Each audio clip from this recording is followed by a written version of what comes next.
So once you open up TeamViewer and sign in, this is what you would see. So I am using a free license and we are going to focus on what comes with the free license right here. So here you can see under the get started, it allows you to upload out your photo, add your first contact and so forth. So you can see that I can go ahead and enable two-factor authentication as well, and even connect to remotely to a computer by entering out the partner ID right here. But if I were to scroll down here, you can see that I have an option to create out a session. If I want to join a session or create a new session, then I can do it from here. So over here, you can see that I can also create or join a session right here. And I can also set up a remote access right here. That is, set this device up as remote access. You can go ahead and add a device to it and even access out TeamViewer meeting from over here as well. So apart from that, if I were to go around onto the left hand side, you see the remote support right here where you will see your password right here and your ID. You can even go ahead and then refresh out the password right here. If you don't want the same ID to have access, then you can also see your recent sessions right here. This is where we got when we actually went ahead and clicked on create session as well.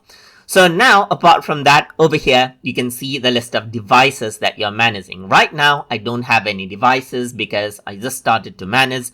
And then over here, you can actually access our chats as well. So you can go ahead and use TeamViewer to go ahead and chat with people as well. That is, chat with people that you're connecting with. You can also see more solutions where you can go ahead and access out different options like meeting, remote management, and so forth. And if I were to go to admin settings, you will be able to see like you can join a company over here in your TeamViewer's license, even buy a license right here, just like this. Over here on the top, you have access to your contacts. And then if I were to go around over here, then you have access to your settings where you can change the various settings in TeamViewer right here.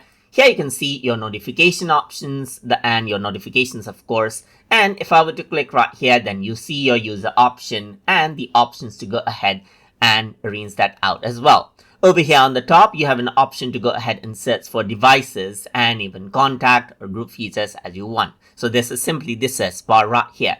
And this is the overall interface of TeamViewer. And as we move along, we're going to go ahead and explore out other features as well to go ahead and manage out a remote device. So I hope you guys learned something as always. And as always, please like, comment, share, and subscribe.